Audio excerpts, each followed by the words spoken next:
બધા જ જજ સાહેબને મારો આગ્રહ હતો કે સ્પાઉસ સાથે આવજો, કારણ કે એક રિલેશનમાં આવીએ ત્યારે એવું ચોક્કસ ગમે કે આપણે ફેમિલીને પણ ઓળખીએ. અને આ અમારું જે એસોસિએશન ઓફ ફોર્મલ જજીસ ગુજરાત છે એનો એક ઉદ્દેશ એવો હતો કે કૌટુંબિક સ્નેહ મિલન થઈ શકે, એકબીજાને મળીએ. એટલે રિટાયરમેન્ટ પછી જેમ આપણા જ્યુડિશિયરીના પરીક્ષિત મહારાજે કહ્યું એ રીતે આપણે એકબીજાને મળી નથી શકતા, તો મળી શકીએ અને કંઈક કરી શકીએ એવો ધાંધલ સાહેબ, યશોધરાબેન અને ભરત પીઠવા એ લોકોએ વિચાર શરૂ કર્યો અને અમારામાંથી ઘણા બધાએ વધાઈ લીધો, કેટલાક એમાં વોર્મલી જોડાઈ ગયા અને બહુ સરસ મજાનું પરિવાર ઊભું થઈ ગયું. હવે આપ જાણો છો એમ કે આપણા જ્યુડિશિયરીના પરીક્ષિત મહારાજ સાહેબની સ્પીચ તો વચ્ચે માહિતી લેવાનું મન થાય જ નહીં, પણ આજે લેડી વ્યાસ બી જોઈ લીધા, એ બી વ્યાસપીઠ પર આયા. એટલે હવે આપણી પાસે આ વિષયના બે વક્તા થઈ ગયા.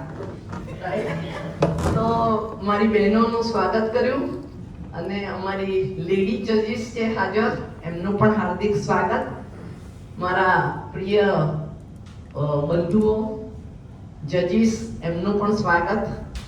અને અહીંયા આપણા જજીસ સાથે BSNLના જનરલ મેનેજર લેવલના સાહેબ પણ બિપિનભાઈ હાજર છે અને રાઠોડ સાહેબ પણ હાજર છે અને બાકી આપણા બધા પરિવારના મિત્રો છીએ, કેટલાક મહેમાનો પણ છે.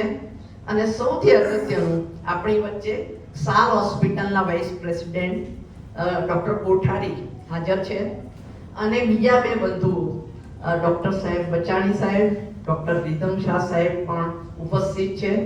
અને ગઈકાલ સાંજથી કાર્યરત એવા સાલ હોસ્પિટલના બે મેનેજર અને આસિસ્ટન્ટ મેનેજર પણ હાજર છે. એપ્રિશિએટ કરીએ કે આટલી બધી સિન્સિયરિટી, સાલ હોસ્પિટલને તો આપણે બધા જ ઓળખીએ, પણ આટલી સિન્સિયરિટીથી આ ગોઠવણી માટે જે લોકોએ સમય ફાળવ્યો છે અને જે સનિષ્ઠતા દાખવી છે એ બહુ મહત્વની છે.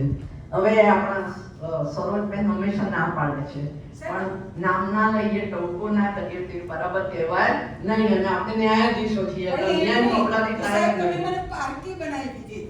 બધી વ્યવસ્થાઓમાં દિલની ધડકન સાથે ધડકન મિલાવીને એમણે મદદ કરી છે, એને રેકગ્નાઇઝ કરું છું. દરેક મેમ્બરોની ફરજ છે, પણ બધા એટલી ફરજ ઉત્કંઠાથી બજાવતા નથી. ત્યારે જે વ્યક્તિ બજાવે એના માટે આપણને ખૂબ આનંદ થાય. તો મારી આ બધાને એસોસિએશન ઓફ ફોર્મલ જજીસ તરફથી હૃદયના ઊંડાણથી આવકારું છું, સત્કારું છું, સન્માનું છું. મને બહુ હર્ષ અને ગૌરવની મિશ્ર લાગણી થાય છે. આપણે ક્યારેક બેઠા હોઈએ, નીચે ઝૂલતા હોઈએ અને વિચારે ચડી જઈએ ત્યારે એવું લાગે કે ગઈકાલે તો હું એક નિર્દોષ બાળકી હતી કે નિર્દોષ બાળક હતું અને આ શું થયું, રિટાયર્ડ થઈ ગયા, એજન્ટ થઈ ગયા. આજના છાપામાં છે એજ ઇઝ મિયરલી અ નંબર, અને એમાં 67 વર્ષની મેડોના અને એવી કઈ હિરોઈનની અદ્ભુત તસવીરો છે. 67 વર્ષ છે, 57 વર્ષ છે, 65 વર્ષ છે અને એનું ટાઇટલ જ છે એજ ઇઝ મિયરલી અ નંબર. તો એ ભાવના સાથે અમે બધા ઘણા આમાં બહુ જ ઉત્કંઠાપૂર્વક જોડાયા છે અને અમારી આ મુહિમમાં અમે જુદા જુદા કાર્યક્રમો કરવા માંગીએ છીએ. અને એમાંનું આ પ્રથમ ચરણ છે કે જ્યાં અમે તબીબી વાર્તાલાપનું આયોજન કર્યું છે. તો જ્યારે બાળપણનો વિચાર કરીએ અને હિંચકો આમથી આમ ઝૂલે ત્યારે વાસ્તવિકતાનો અહેસાસ થાય કે અરે આપણે તો રિટાયર થઈ ગયા. ત્યારે એવું લાગે કે જીવનની સમી સાંજે જખમોની યાદી જોવી હતી, કે જીવનની સમી સાંજે જખમોની યાદી જોવી હતી. બહુ થોડા પાના જોઈ શક્યો, બહુ અંગત નામ. તો આવા ભાવ સાથે બચપનને યાદ કરીએ ત્યારે એમ થાય કે આહા શું બચપન હતું, શું આપણી નિર્દોષતા હતી, શું વાત હતી, શું વિચાર હતો, શું સમય હતો, શું વેણ હતું. વાહ વાહ. જીવનમાં અનેક વખત આજ આપણને મળે એવી પ્રાર્થના કરીએ. एक शायर है वो सरस कहूं कि ये बचपन जवानी का मेहमान है, ये बचपन जवानी का मेहमान है और ये जवानी मोहब्बत का पैगाम है। ये जवानी मोहब्बत का पैगाम है। फरिश्ते भी सजदा करे दिन को, मोहब्बत खुदा का वो फरमान है। तो છેવટે તો એક મોહબ્બત માટે જ આપણે મળ્યા છીએ, પણ બહારનું પણ તો જોઈએ ને। એટલે આપણી વચ્ચે ડોક્ટર કોઠારી ઉપસ્થિત છે, આપણી વચ્ચે ડોક્ટર બચાણી ઉપસ્થિત છે। ગળપણમાં હાથ પગ તૂટે, વળી બોલ પણ ફેરે, વળી ઓર્થોપેડિક મુશ્કેલીઓ પણ થાય, અને ગળપણમાં વળી કોઈ રમવા જાય તો એના પણ દુખાવા હોય તો બચ્ચાણી સાહેબનો ટોકો બહુ જરૂરી છે કે ભાઈ ઓર્થોપેડિક મુશ્કેલીમાં શીશી કાળજી રાખજો। એટલે આપણા માટે આપણી અવસ્થાને ધ્યાનમાં રાખીને અમે સૌથી પહેલા તો ઓર્થોપેડિક સર્જનની વિચારણા કરી કે એમનું હોવું બહુ આવશ્યક છે।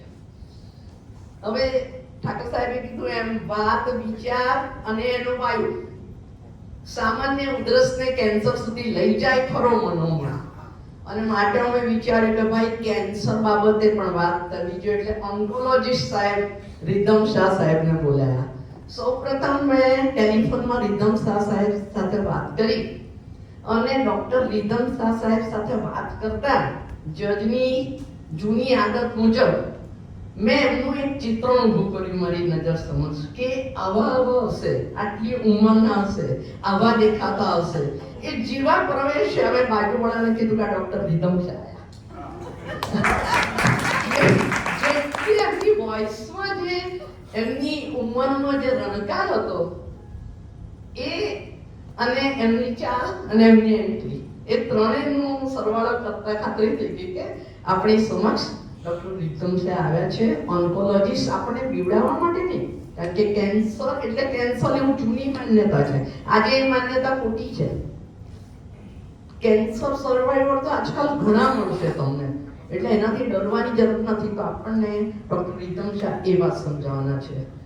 ડોક્ટર કોઠારી સાહેબ એમની સાથે પણ મને વાત થઈ હતી, અને એમના વાતના રણકા પરથી પણ મને લાગ્યું હતું કે someone with authority is speaking।